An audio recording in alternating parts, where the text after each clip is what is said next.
THL.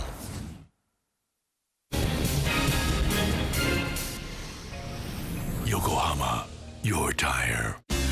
The FIA Wtcc is brought to you by JVC Kenwood. The FIA Wtcc, brought to you by Oscaro.com, online genuine auto spare parts.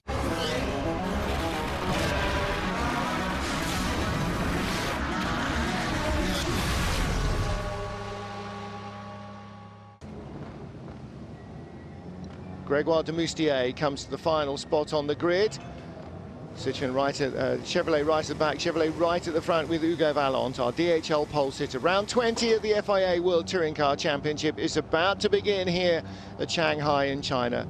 With the yellow highlights, Vallant on the right, on the left as you look at it, Gabriele Tarquini, behind him Rob Huff, behind Hugo Vallant, his teammate John Philippi. Away we go. Vallant makes a decent start, Tarquini makes his traditional huge start, and Muller's down the inside. Larders are fanning out behind, but Vallant inside Tarquini. Oh, that's dangerous for Gabriele. There was a car near him. Maybe bits will fall off the Honda again. And oh, Vallant has got into an unexpected slide, entirely unrelated to the presence of Tarquini in his back bumper, I imagine. Muller's in danger area there, trying to go the long way around the outside, but he's going to make it work. Loeb is in there as well. More bumping and boring than in the start of a British Touring Car Championship race. And Tarquini has the lead, and Vallant, something broke. Or did something break? He had enough touches through the first few corners for something to break. Car just snapped dramatically sideways. I don't think there was anyone close enough to have given him a love tap. Well, that was more arms and elbows, wasn't it? Muller second, Lopez got up to third. Thought Lopez was getting stuck in the pack, and Mara's in there somewhere amongst the Larders. So, shocking getaway for all the Larders. Not a good start to race two. And I think, again, it's Nicky Katzberg who's the best of the Larder drivers. Tarquini is going, but Muller and Lopez now is in the perfect position. He's going to hunker down behind Muller. They'll tow up to Tarquini down the straight, and in 3 or 4 laps, he'll be able to dispose of Muller, hopefully, as well as Tarquini.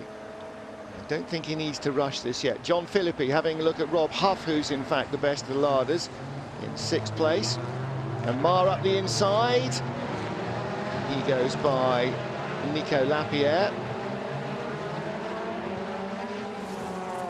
And Michelish and Bernani with Dastae and de Moustier. That's your battle for not being last. Tarquini 1.3 seconds away. Well, now, is this going to be a Thiago Monteiro moment where he canters away from the rest of the field at the start, as Monteiro did in Japan a couple of weeks ago? Nobby gets by Bernani. De Moustier looking to have a bit of a sniff there as well.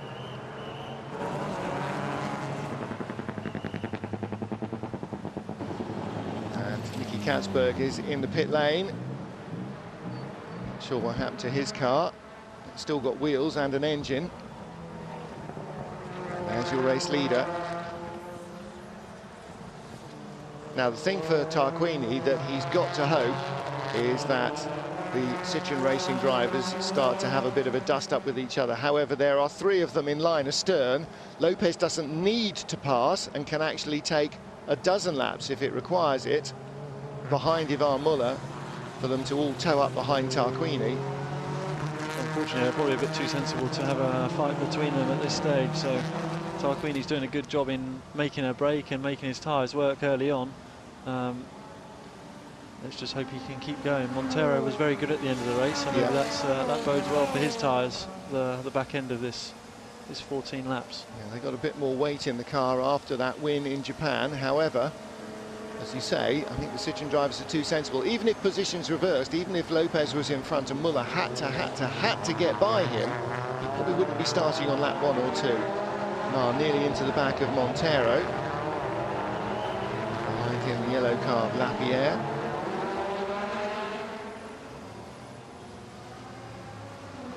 He's flirting with the AstroTurf already. And Lopez being very canny on every straight, just pulling out a little bit, trying to make sure there's some clear airflow going to his car. Hugo Valent's car is back in. So he made a good start, but messed it up a few corners later on. Well, unfortunately, with Tarquini constantly inside him and hammering at the door. Again, you know, on a different circuit, if there'd only been one turn at the start or two instead of 3 or 4, then they might have escaped Yvonne Muller and all the other cars that were trying to have a go at them. Tarquini's car came out relatively unscathed. I think Hugo was trying to get back in the end to cover off more of Ivan than anything else, and yeah, just made it. Car broke, didn't it? Left rear toe arm broken.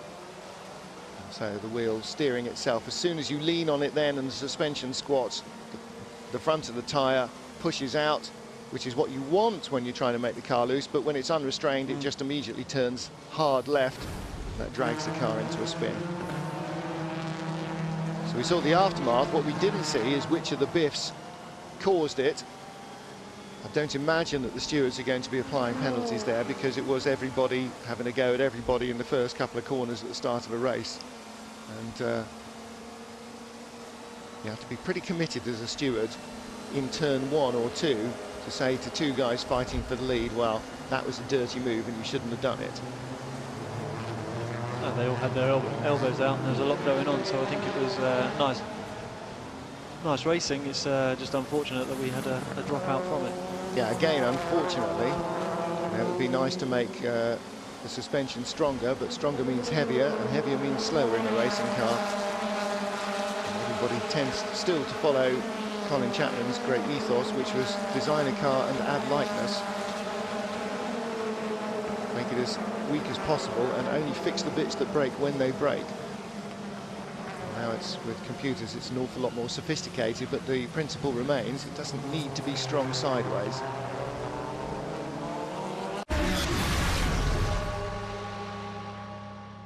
The FIA WTCC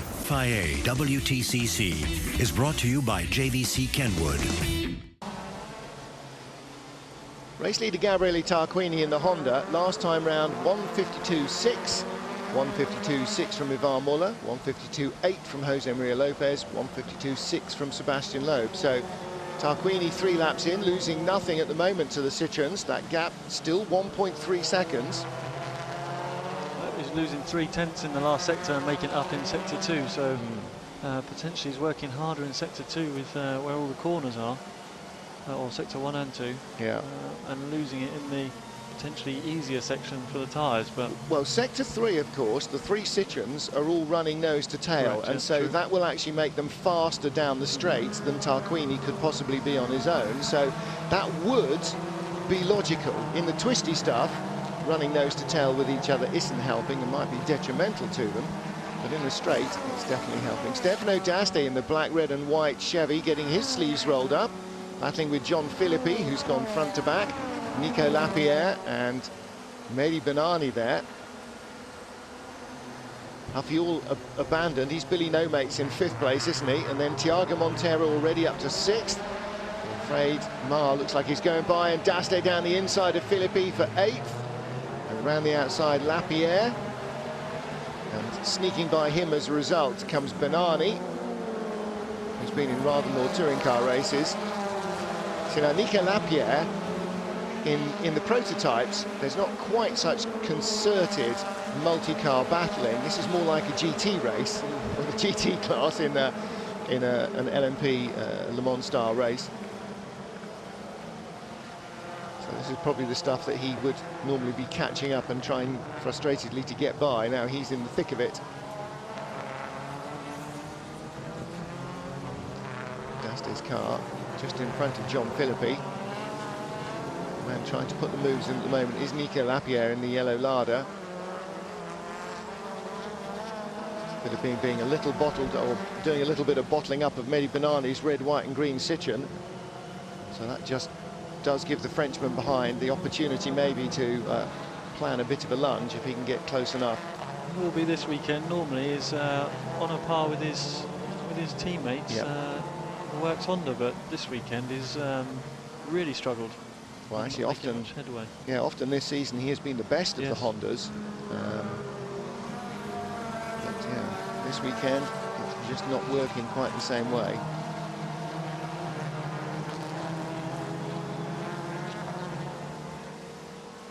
Down the back straight. Gabriele Tarquini at the beginning of the lap had opened up the margin from 1.39 to 1.57. Just a fraction of a quicker lap than Ivar Muller could produce. Okay, well, away from the start, Tarquini on the driver's right and Huff behind him. Both make good starts. Valence wasn't bad. Tarquini is still the best front-wheel drive starter in the business. There's no question of that. Muller got a blinding start. He's inside, but watch the left rear. Side by side. Yeah, side by side. It's not that contact there that does the damage, because it wasn't the right rear. It's Gabriele inside him here. Where's the contact there? That must be where it happened, because the next corner he was facing backwards. Muller must have spent the repair time covering his car in silicone spray, because he sliced through everybody there, didn't he? Good start from Ivar Muller.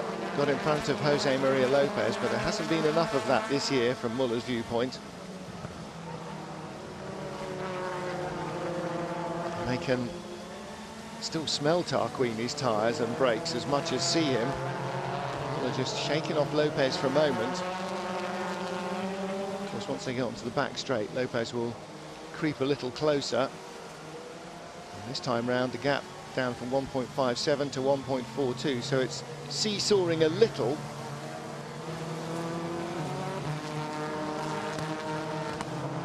Gabriele will be very happy if he can keep this up for another 8 laps. Yeah, those 8 laps are going to be very long for him. Cool, aren't they, though? Especially if Muller gets free. Bizarrely, although he would go quicker with Lopez behind, looks like he's going quicker than Lopez is now, and again, maybe that's all part of Lopez following the slipstream for 3 or 4 laps. Maybe his engine is now starting to get up into that little marginal temperature range. Ivan could have asked for a bit of a gap, just to so he doesn't have to keep watching his mirrors going into corners. But well, one thing I'm pretty sure that Muller would be certain of, with Lopez being 80+ points ahead in the championship, is he's not going to have a random stab down the inside of Muller on lap 2 or 3 while they're trying to get by Tarquini to seal the championship with another 1, 2, 3 result. If the positions were reversed, I'm not saying that Muller would have a random stab at anybody, but certainly if there was an opportunity to get by, he might take that rather and then worry about getting by Tarquini, rather than allowing all 3 of them to get by Tarquini before he set about trying to pass Lopez.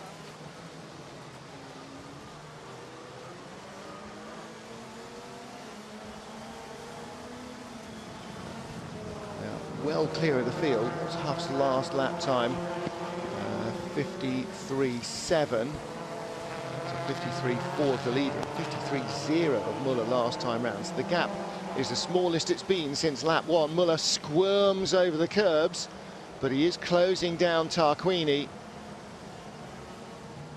Frenchman's got his head down and charging. That's got to be an ominous sight, hasn't it, when you're Tarquini, is just looking in the mirror. You don't even need the pit board, because you know that he is closer. You can always tell in the mirror. Yeah, you have a few reference markers as to where they were the lap before, and it's not a nice sight when you see that marker shrink.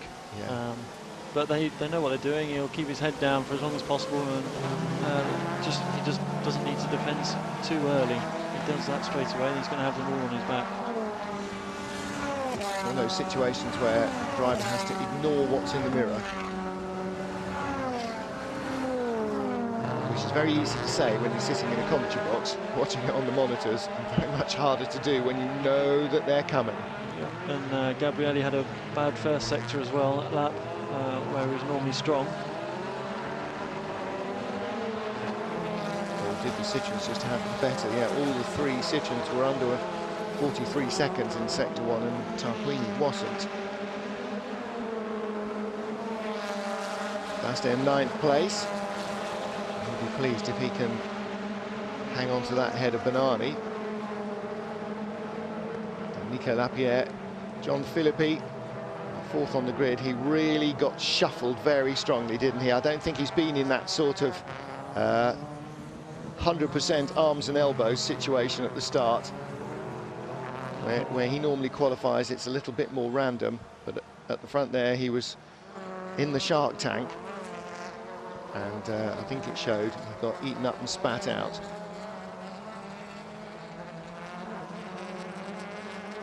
Grégoire de Moustier showing good pace in free practice, wasn't he? He didn't quite translate it into that one-lap speed in qualifying, but he's having a good battle here with Norbert Michelis.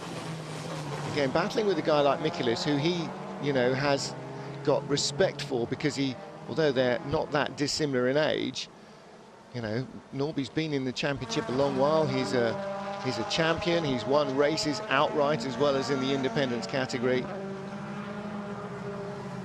So de Moustier having a good, clean race with him, being able to race wheel to wheel. Whether the car is quite what Norby really wanted it to be this weekend or not is a bit immaterial. When you've had a race like that with somebody, it just gives you that boost of confidence. I really can do this. It's a good drag along, isn't it? And, I don't know what Norby's done. Maybe it is set up, I don't know, but they certainly haven't unlocked the potential performance that the other guys are seeing. No, definitely not, which is most unusual. Mehdi Benani leapfrogged Stefano D'Aste down the back straight for 8th place. That was a bit of a gimme with a Citroën C-Élysée and a slipstream off Stefano D'Aste. It was always a bit of a no-brainer that he was going to get by. It's just a question of when, so he moves up into 8th. Marg still going strong in 7th, strong-ish. His best lap of 53.4. Best lap for his teammates, all in the 52s, 52 4s, 52 1s.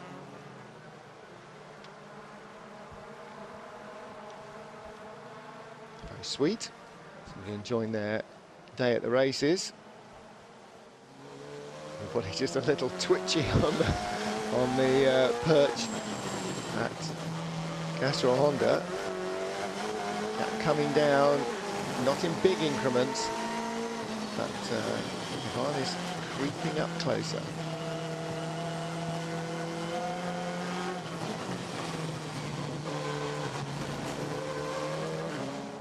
Good view back from Norby of de Moustier, just having a little look around, whoops, and getting it all wrong there, trying to carry too much speed out of turn 10 onto the back straight.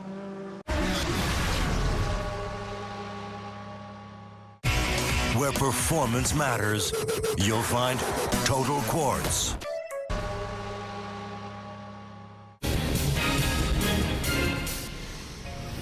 Yokohama, your tire. Thiago Monteiro comes down the long straight here, and right behind him now is Ivan Muller. The gap was 1.1 down to 0.7 at the beginning of the lap. It's definitely not that. Muller's closed another 2 or 3 tenths and bumping over the curbs isn't helping. Tarquini robs his car of traction because when it's bouncing in the air, it's not able to put the power down. And Muller takes the lead. He didn't even have to try and put in a pass. Gabrielli undid himself there by turning too tight at the apex. He has to fight back straight away. This is his only opportunity, but I think Ivan's already got a slight gap on him. He has, and the question now is, when will Lopez get by? Again, Lopez doesn't have to try too hard. He can afford to give away 20 points to Ivan every race now, and he'll still win the championship. Exhaust glow from Tarquini's car. Well, it gives you an indication, doesn't it, of just how hot the turbocharger runs when 12 feet away, the inside of the exhaust pipe is cherry red. And that's all part of the trying to get the heat out of the car, is contain it in the exhaust pipe, and that's why you see them all thermally lagged, isn't it, to get the heat out down the exhaust rather than allow it to radiate out from the exhaust into the underbonnet area. Yeah, my understanding of it, the hotter the exhaust pipe, then the cleaner the air flows, or the gases flow down the pipe. So trying to keep it all there and get the gases back out the car. See, now when I were a lad, we're all about tuned length in exhaust pipes now. It's about tuned length, temperature and free flow and all. Oh yes, it's all getting far more scientific. Muller clear by far more than the deficit he had at any stage over Tarquini. He was 0.28 ahead at the line, and I think he's the better part of a second ahead now. And here comes Lopez. Gabrielli takes his defensive stance, middle and leg. Lopez He's still going to try and go around the outside. Loeb will try and cut in. No, Lopez goes for the double back. Is it a copy of Ivan's? No. Tarquini checks across. You saw his helmet move there, really having a good look over. That wasn't one for a quick glance in the mirrors. He needed to know where Lopez was so he could decide whether or not he was going to be able to take the line. And now Muller's going to scamper away clear. He's pulled out another half a second, 6-7 tenths on this lap. As Tarquini desperately tries to cling on to a podium here in China. Lopez and Loeb. Lopez looking for the opportunity to get by Tarquini. Loeb looking for the opportunity to get by them both, frankly. He'll take both if he can. He'll take Lopez on his own first and then deal with Tarquini afterwards. As long as he doesn't take him out. Yeah. I do like, Loeb does love to look for an opportunity to get by. I do like that a lot about his racing. The car moves around a lot and you know he's always looking for that half an opportunity. He may not have the touring car racing experience of Muller and Lopez, but he's a competitor.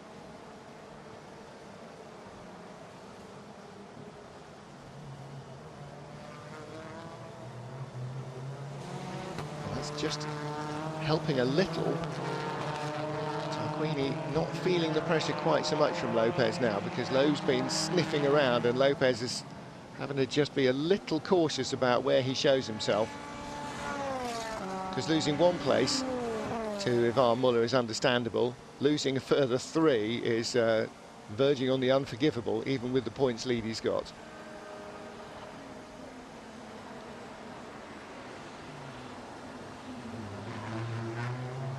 On the outside we go again, and again Tarquini bumps off that curb. And Lopez couldn't make the cutback work that time.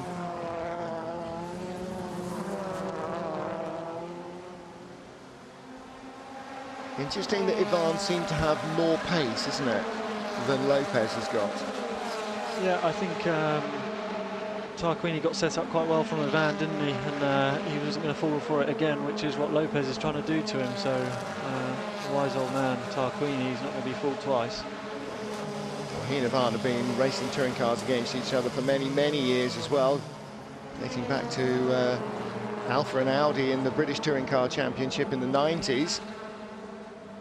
They've got an awful lot of respect. I mean, we saw that particularly evident when they were teammates together at Seat. They've got an awful lot of respect for each other. If there's one gentlemanly pass that Muller or Tarquini can rely on, it'll be of the other driver. I don't think Gabriele, oh, I'm going to regret saying this now, aren't I? I don't think Gabriele has ever had Ivan off, or the other way around. I don't think so. Certainly not in the way that other drivers could point to them and say, he's had me off a few times. Long memories, especially the Italians.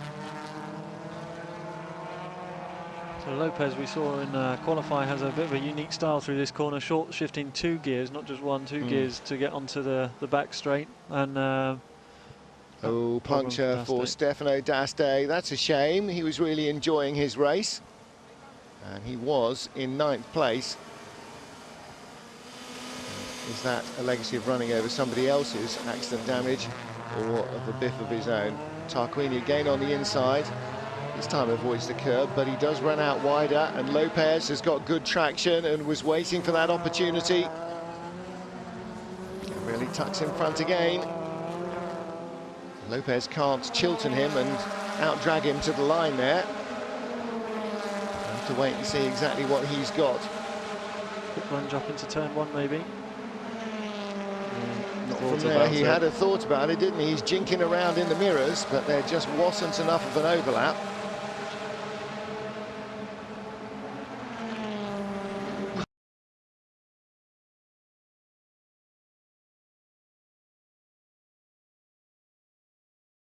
But there just wasn't enough of an overlap.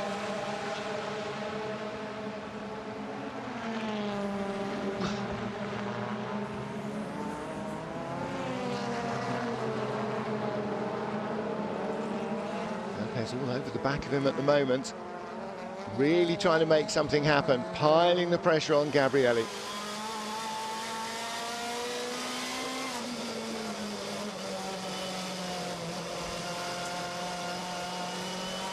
Great camera view there of the way that these front-wheel drive cars tend to just oversteer a little in the corners to try and alleviate some of the wear on the front tyre, and that's the balance you're looking for, isn't it? Get just enough and not too much of a slide going.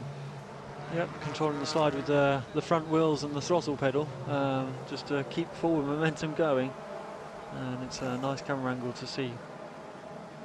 Nobody on the pit wall wants to see themselves. They want to watch this battle for second place.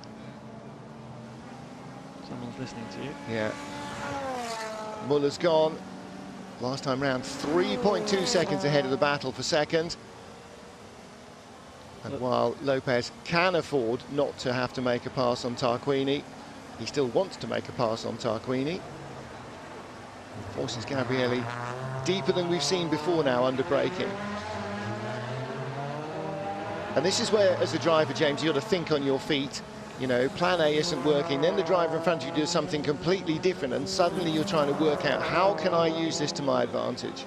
Yeah, it looks like Lopez is using that to get really close onto this front straight, and I think he'll try and open a gap up into turn 1, into turn 2, and ultimately exit of turn 3. He's able to hold a much tighter line just here, but maybe a bit of a nudge somewhere around here will help him. Gabrielli's wise to it this time.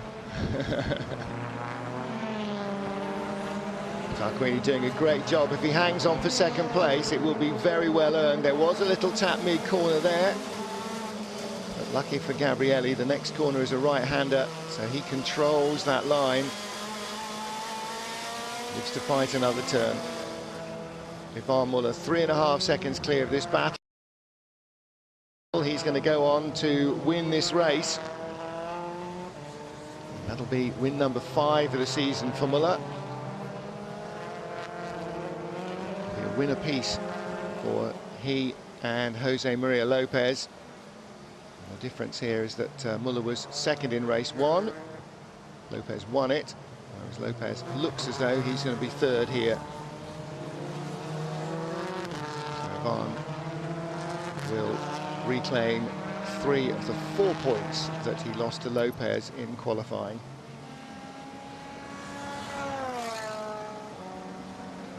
Unless Lopez manages to put the move in on Tarquini here. Is he close enough? He's going to have to use the grass, isn't he? Gabrielli's easing him over and over and over. So where's Lopez going? He's on the grippy stuff. Gabrielli can't brake quite as deep, which means he'll be slower mid-corner, and Lopez with the traction immediately. Can he get him on the run, or will he be brave enough to go around the outside into the final turn? He's leaning on Tarquini, and now he's going to try and cut back in and make it a drag race for the line. Has Tarquini got what it takes? The winner is Muller, and second place Tarquini by inches, surely. Yes. By, what's that? 25 thousandths of a second. A good drag race, great battle by Gabriele Tarquini to hang on to second. A shame for him that he couldn't hold off Muller as easily. Loeb in 4th place, Huff in 5th, then Thiago Montero ahead of Marching Noir. Mehdi Benani in 8th, Nico Lapierre in 9th, and John Philippi in 10th. Norby Mikilic in 11th ahead of Gregoire de Moustier. And retirements from this race, Stefano D'Aste with a puncture, Nicky Katzberg with as yet undisclosed mechanical woes, Hugo Vallant, broken suspension. Tom Chilton, Tom Coronel did not start. But Ivan Muller claims win number 5 of the season here in China. A little bit disco for Ivan Muller. I wonder if he likes a nice little bit of disco. He does like a win though, Ivan Muller. 4-time World Touring Car Champion, won't add to his title tally this year unless something very bizarre happens in the next few weeks. However, he adds to his winning tally. That is 5 for the season now, and he continues to top the all-time standings, 46 race wins. He's only had 3 more successful seasons than this, and that was 8 wins in 2011, 7 wins in 2013, and 9 wins in 2012. We've got 2 more race weekends, and it's not hard to see how he could be back up to 7 wins by the end of this year's championship, same as he won in 2013, one of his 4 title-winning years.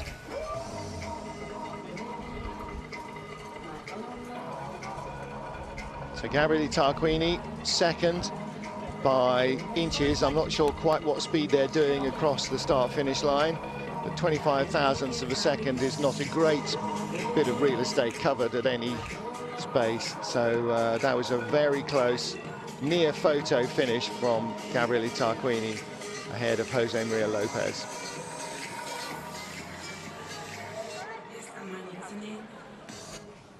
So a little bit of a sigh of relief from Ivan there.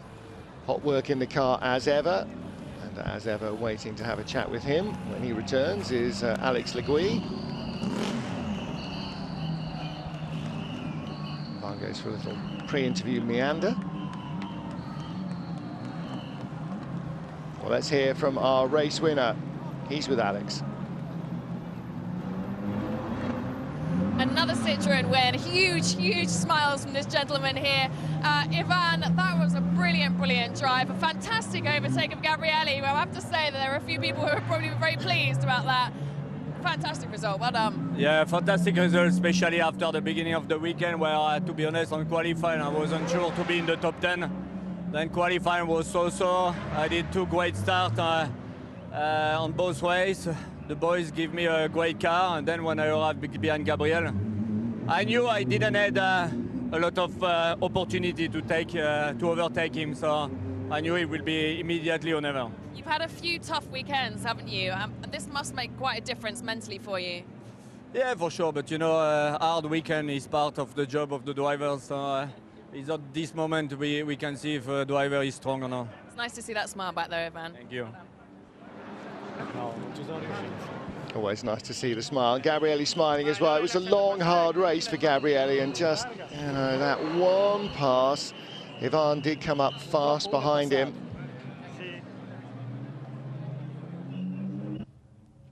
Well, James, he did a pretty good job holding off Lopez for almost all of the race, and made a good start as well, you know, ticked all the boxes, just Ivan had a little bit too much pace for him. Yeah, shoulders out at the start, and he made that gap, which I'm sure helped him with Lopez, because he couldn't have taken many more laps with Lopez. Ivan was too quick, and like he said, he had to get past quickly and in the first go, which he did.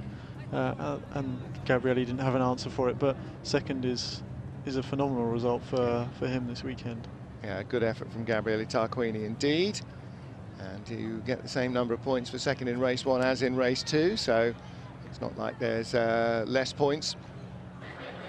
Cars already coming out onto the grid for our next race of the afternoon in the Chinese touring cars. And Mehdi Banani, double bubble for him, a second win in the independence category. And importantly for him, John Philippi was second, Norbert Michelisz third, ahead of Gregoire de Moustier in the Yokohama Trophy. So Mehdi closes down. What was the gap before this race? It was 30 points, wasn't it? So that's almost half that gap again. So that's a very important pair of results for Mehdi Banani. That championship is shaping up very nicely for a conclusion at the end of the year.